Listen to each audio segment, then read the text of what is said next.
जय हिंद साथियों, स्वागत करता हूं आप सभी का अपने यूट्यूब चैनल स्टडी अड्डा आर के जीके के चैनल पर। साथियों, आज इस वीडियो में हम आपके लिए एसएससी सीएचएसएल के लिए एक महत्वपूर्ण प्रैक्टिस सेट लेकर आए हैं, जिसके सभी क्वेश्चन सेलेक्टेड, इंपोर्टेंट और गोल्डन क्वेश्चन होने वाले हैं, जो क्वेश्चन आपको सीधे आपके एग्जाम में देखने को मिलने वाले हैं। जैसा कि मेरे साथियों आपको पता ही होगा कि आपके 1 जुलाई से एग्जाम चालू है और मात्र 10 से आपके 8 से 10 दिन शेष बचे हैं और इनमें आपको पूरी तैयारी करनी ही है। तो मेरे प्यारे साथियों, हम आपके लिए एसएससी सीएचएसएल के लिए 25 इंपोर्टेंट और गोल्डन क्वेश्चन लेकर आए हैं, जिसके सभी क्वेश्चन सेलेक्टेड, इंपोर्टेंट और गोल्डन क्वेश्चन है, जो आपको सीधे आपके एग्जाम में देखने को मिलने वाले हैं।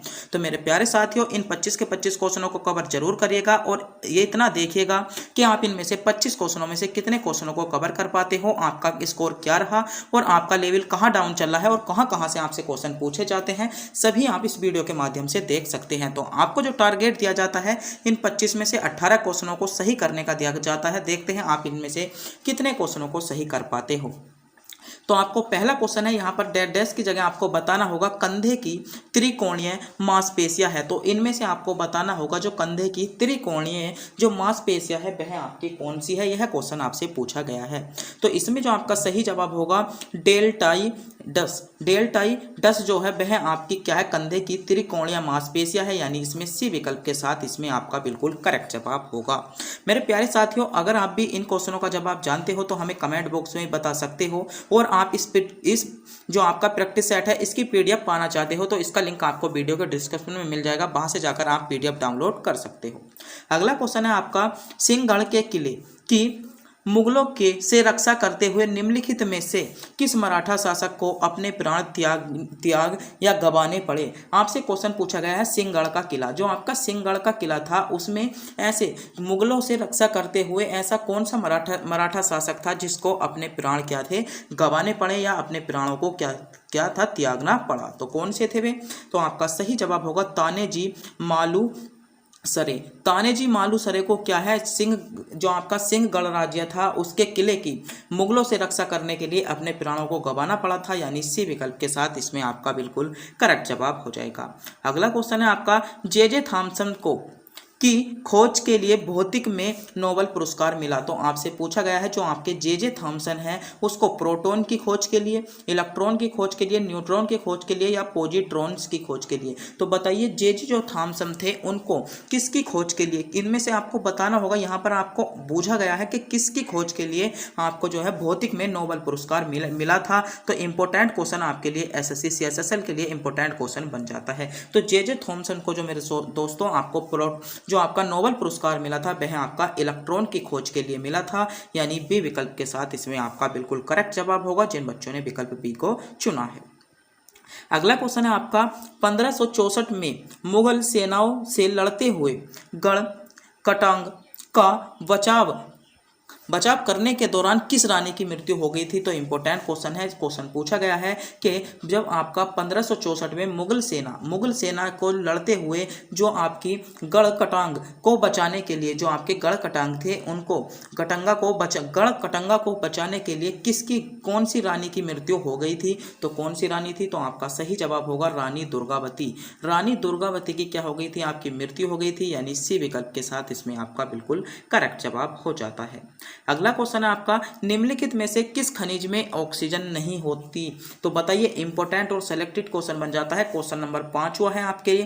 क्वेश्चन आपसे 5वां पूछा गया है कि निम्नलिखित में से किस खनिज में ऑक्सीजन नहीं होती। तो बात करते हैं खनिज की। तो मेरे दोस्तों, खनिज जो है आपको क्रोयोलाइट जो है आपका, क्रोयोलाइट में क्या है, आपकी क्या है, ऑक्सीजन नहीं होती, यानी सी विकल्प इसमें आपका बिल्कुल करेक्ट जवाब होगा।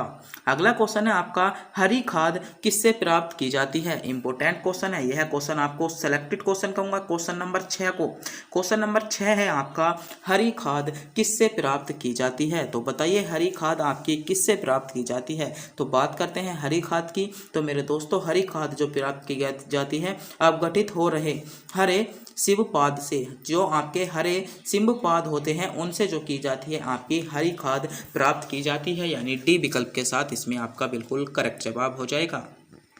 अगले क्वेश्चन पर बढ़ते हैं। अगला क्वेश्चन है आपका, उत्तरी अमेरिका के शीतोष्ण घास स्थल किस नाम से जाने जाते हैं? जो आपके उत्तरी अमेरिका है, उत्तरी अमेरिका के जो आपके शीतोष्ण जो आपके घास स्थल हैं उनको हम किस नाम से जानते हैं? यह क्वेश्चन आपसे पूछा गया है। तो क्वेश्चन नंबर 7 मेरे दोस्तों एसएससी CSSL के लिए इंपॉर्टेंट क्वेश्चन होने वाला है कि उत्तरी अमेरिका जो एक आपका देश है, उत्तरी अमेरिका के जो आपके शीतोष्ण घास स्थल है या शीतोष्ण घास के मैदान है उनको हम किस नाम से जानते हैं? तो सही जवाब होगा मेरे दोस्तों पेरी के नाम से जानते हैं। प्रेयरी के नाम से क्या जाना जाता है? उत्तरी अमेरिका में शीतोष्ण घास मैदान या शीतोष्ण घास के जो आपके स्थल होते हैं उनको पेरी के नाम से जाना जाता है। डी विकल्प इसमें आपका बिल्कुल करेक्ट जवाब हो जाएगा। अगला क्वेश्चन आपका, केंद्रीय संस्कृति मंत्री महेश मिश्रा द्वारा हाल ही में भारत का पहला पूर्ण होम 3D डिजिटल थिएटर कहाँ पर उद्घाटन किया गया? तो इसका उद्घाटन कहाँ पर किया गया? तो सही जवाब होगा कोलकाता में इसका उद्घाटन किया गया, यानी डी विकल्प के साथ इसमें आपका बिल्कुल करेक्ट जवाब हो जाता है। जिन बच्चों ने विकल्प डी को चुना है बिल्कुल सही चुना है, डी विकल्प के साथ आपका करेक्ट जवाब हो जाएगा। अगला क्वेश्चन आपका, पंडित शिव कुमार शर्मा किसके प्रतिपादक थे? इंपॉर्टेंट और सेलेक्टेड क्वेश्चन है कि पंडित जो आपके शिव कुमार शर्मा थे वे आपके किसके क्या थे? आपके प्रतिपादक थे। तो बात करें तो पंडित शिव कुमार शर्मा जो थे मेरे दोस्तों वे आपके किससे? संतूर के प्रतिपादक थे, यानी बी विकल्प के साथ इसमें आपका करेक्ट जवाब होगा। पंडित जो थे, पंडित शिव कुमार शर्मा किसके प्रतिपादक के? तो संतूर इसमें बी विकल्प के साथ आपका सही जवाब हो जाएगा। अगला क्वेश्चन पर बढ़ते हैं। क्वेश्चन नंबर 10 आपके लिए इंपॉर्टेंट क्वेश्चन है। निम्नलिखित में से किस क्षेत्र के लिए प्रतिवर्ष मूर्ति देवी पुरस्कार दिया जाता है? तो किस क्षेत्र में प्रतिवर्ष जो आपका मूर्ति देवी पुरस्कार आपसे पूछा गया है? तो निम्नलिखित में से किस क्षेत्र के लिए प्रतिवर्ष जो आपका मूर्ति देवी पुरस्कार दिया जाता है मेरे दोस्तों? वह आपका साहित्य के क्षेत्र में दिया जाता है, यानी ए विकल्प के साथ इसमें आपका बिल्कुल करेक्ट जवाब होगा। तो मेरे प्यारे साथियों इस प्रैक्टिस सेट के हमने 10 क्वेश्चन कवर कर लिए हैं। बताइए आप इनमें से 10 क्वेश्चनों में से लगभग 5 क्वेश्चन आपके करेक्ट हैं, तो आपका लेवल बहुत अच्छा चल रहा है। और अभी 5 क्वेश्चनों से भी कम डाउन या आपके कम क्वेश्चन सेलेक्ट हैं, तो आपको जीके जीएस पर ज़्यादा ध्यान देने की ज़रूरत है। तो बताइए आपके इनमें 10 क्वेश्चनों में से कितने क्वेश्चन आप करेक्ट कर पाए हो। अगला क्वेश्चन देखते हैं। अगला क्वेश्चन है आपका कि 19 एंटीकोर पुस्तक के लेखक कौन है? तो सही जवाब होगा आपका जॉर्ज ओवरले। क्या है आपका? जॉर्ज ऑरवेल जो है वे आपके जो 1984 जो पुरस्कार है इसके आपके क्या है लेखक हैं। अगला क्वेश्चन देखते हैं। जवाहरलाल नेहरू बंदरगाह कहाँ पर स्थित है? यह क्वेश्चन आपके लिए इंपॉर्टेंट हो सकता है, क्वेश्चन पूछा जा सकता है पंडित जवाहरलाल नेहरू बंदरगाह। तो क्वेश्चन नंबर 12 आपके लिए सेलेक्टेड और गोल्डन क्वेश्चन है। स्टार 3 स्टार इस क्वेश्चन को दूंगा। इंपॉर्टेंट और सेलेक्टेड क्वेश्चन आपके लिए होने वाला है। क्वेश्चन है आपका जवाहरलाल नेहरू आपका बंदरगाह कहाँ पर स्थित है? तो आपका जो पंडित जवाहरलाल नेहरू बंदरगाह स्थित है मेरे दोस्तों आपका मुंबई में स्थित है। कहाँ पर है? मुंबई में है, यानी सी विकल्प के साथ इसमें आपका बिल्कुल करेक्ट जवाब हो जाता है। अगला क्वेश्चन है आपका क्षमता उपयोग दर का अर्थ है। तो इनमें से आपको विकल्प पढ़ने होंगे, आपको बताना होगा क्षमता उपयोग दर का। क्वेश्चन है आमतौर पर लगभग 100% का, तो गलत जवाब होगा। उस श्रमिक शक्ति के प्रतिशत का प्रतिनिधित्व करता है जो नियोजित है, तो यह भी आपका गलत है। वर्तमान उत्पादन के लिए उपयुक्त विद्यमान पूंजी स्टॉक के समानुपाती माप है, तो यह आपका सी विकल्प के साथ इसमें आपका बिल्कुल करेक्ट जवाब होगा। सी विकल्प में आपको दिया गया है क्षमता उपयोग दर का जो अर्थ है वह है आपका वर्तमान उत्पादन के लिए उपयुक्त विद्यमान पूंजी स्टॉक के समानुपातिक माप होता है, यानी सी विकल्प के साथ इसमें आपका बिल्कुल करेक्ट जवाब हो जाएगा। अगला क्वेश्चन देखते हैं। अगला क्वेश्चन है किस गैस को उसकी ठोस अवस्था में शुष्क बर्फ भी कहा जाता है? Important question. तो किस गैस को उसकी ठोस अवस्था में, अगर आपके पास कोई गैस है और उसको ठोस अवस्था में ला दिया जाए तो उसको हम शुष्क बर्फ के नाम से भी जानते हैं। तो उस गैस को हम कहते हैं कार्बन डाइऑक्साइड। कार्बन डाइऑक्साइड को जो है ठोस अवस्था में लाने पर उसको चाहे शुष्क बर्फ की संज्ञा भी दी गई है, यानी बी विकल्प के साथ इसमें आपका बिल्कुल करेक्ट जवाब हो जाएगा। अगले क्वेश्चन पर बढ़ते हैं। अगला क्वेश्चन आपका श्रृंखलन का गुण में प्रबल होता है। तो जो श्रृंखलन का गुण होता है वह आपका जो प्रबल होता है वह आपका किस में होता है? तो सही जवाब होगा सिलिकॉन में। सिलिकॉन में श्रृंखलन का गुण प्रबल होता है, यानी सी विकल्प इसमें वो किसमें होता है? कार्बन में होता है। श्रृंखलन का जो गुण होता है कार्बन में होता है। डी विकल्प के साथ आपका करेक्ट जवाब होगा।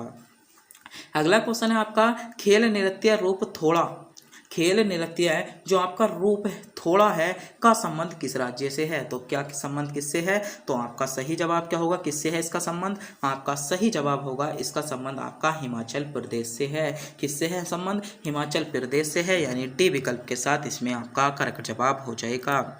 अगला क्वेश्चन है, फेसबुक के संस्थापक कौन है? तो विकल्प इसमें तो आपका शो हो गया होगा कि मार्क जुकरबर्ग क्या है, आपके क्या है फेसबुक के संस्थापक है, नीचे आपको ऑप्शन चमक ही गया होगा।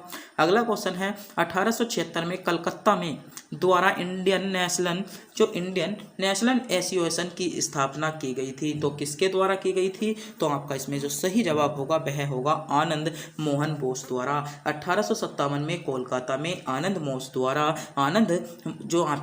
मोहन बोस द्वारा क्या है, इंडियन नेशनल एसोसिएशन की स्थापना की गई थी, यानी सी विकल्प के साथ इसमें आपका करेक्ट जवाब होगा। अगला क्वेश्चन है, संविधान सभा ने राष्ट्रीय गान कब अपनाया? तो संविधान सभा ने मेरे दोस्तों जो राष्ट्रीय गान अपनाया था वह कब अपनाया? तो संविधान सभा ने जो राष्ट्रीय गान अपनाया था वह आपका 24 जनवरी 1950 को अपनाया था। संविधान सभा ने राष्ट्रीय गान कब अपनाया? 24 जनवरी 1950 को राष्ट्रीय गान अपनाया। बताइए 26 जनवरी को कौन सा दिवस बनाया जाता है, गणतंत्र दिवस या स्वतंत्र दिवस? कमेंट बॉक्स में बताइए कि 26 जनवरी को कौन सा दिवस बनाया जाता है, गणतंत्र दिवस या स्वतंत्र दिवस।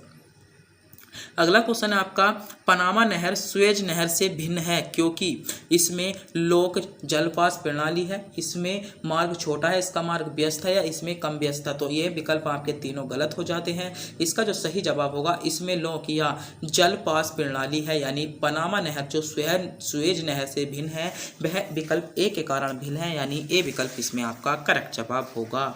अगला क्वेश्चन देखते हैं। अगला क्वेश्चन है, वह क्षेत्र जो किसी स्थूल संरचनात्मक रूपांतरण के प्रति प्रतिरोधित होता है क्या कहलाता है? तो क्वेश्चन ध्यान से पढ़िएगा। वह क्षेत्र जो किसी स्थूल संरचनात्मक रूपांतरण के प्रति प्रतिरोधी होता है क्या कहलाता है? तो क्या कहलाता है? आपका सही जवाब होगा शील्ड कहलाता है। क्या शील्ड कहलाता है या ढाल कहलाता है? इसमें आपका करेक्ट जवाब हो जाएगा।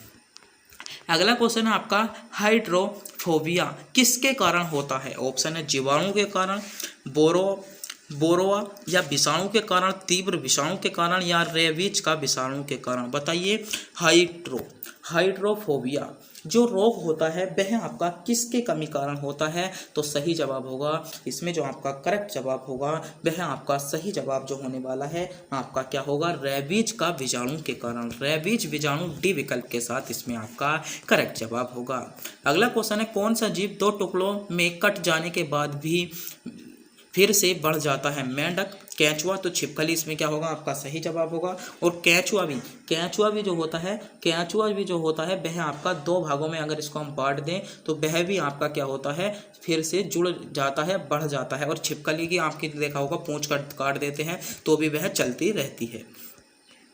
अगला क्वेश्चन है, लवणों को बनने के लिए निम्नलिखित में से कौन से अम्ल में हाइड्रोजन की उपस्थिति करेगा? तो कौन से अम्ल में करेगा? सही जवाब होगा आपका Na यानी सोडियम, जिसका परमाणु क्रमांक कितना होता है, आपका कितना होता है, 11 होता है। अगला क्वेश्चन और आज की वीडियो का अंतिम क्वेश्चन आपकी स्क्रीन पर आ चुका है। बहुत ही ज़्यादा इंपॉर्टेंट क्वेश्चन है। किस संविधान संशोधन के अंतर्गत बोडो, डोगरी, संथाली और मैथिली को प्रमाणिक भाषा की सूची में शामिल किया गया था? तो बात करते हैं जो आपकी भाषा का, जो आपकी बोडो, डोगरी, मैथिली, संथाली जो आपकी भाषा थी कौन सी अनुसूची में क्या जिक्र है? तो 8वीं अनुसूची में है। क्वेश्चन पूछा गया है कि बोडो, डोगरी, संथाली को कौन से संविधान संशोधन द्वारा जोड़ा गया था? तो सही जवाब होगा 92वां संविधान संशोधन 2003 के द्वारा। एक क्वेश्चन पूछा जाता है, कोंकणी, मणिपुरी और नेपाली को जो जोड़ा गया था वह आपका किसके 73वें संविधान संशोधन द्वारा जोड़ा गया था? कब जोड़ा गया था? 73वें संविधान संशोधन जो द्वारा जो जोड़ा गया वह आपका कौन सी से जोड़ा गया? आपका सही जवाब होगा नेपाली, मणिपुरी, और कोंकणी को, यह क्वेश्चन भी आपसे पूछा जा सकता है। तो आज के जो 25 क्वेश्चन थे वे मेरे दोस्तों आपके सेलेक्टेड इंपॉर्टेंट और गोल्डन क्वेश्चन थे, जिससे आपको सीजीएल में ऐसे ही क्वेश्चन देखने को मिलते हैं। क्वेश्चन आपको टफ लगे होंगे, कुछ बच्चों के 18 क्वेश्चन भी करेक्ट नहीं हो पाए होंगे, मगर मेरे सारे प्यारे साथियों आपको पेपर जो मिलेगा इसी तरीके का मिलेगा, नॉर्मल पेपर आपको नहीं मिलेगा। यह पेपर जो था वह आपका बिल्कुल एग्जाम पैटर्न पर ही आधारित था। तो आपको भी बताइए कितने क्वेश्चन आपके सही गए। वीडियो अच्छी लगी हो वीडियो को लाइक, चैनल पर नए हो चैनल को सब्सक्राइब और अपने दोस्तों के पास वीडियो को शेयर करना ना भूलें। तब तक के लिए मिलते हैं अगली वीडियो में।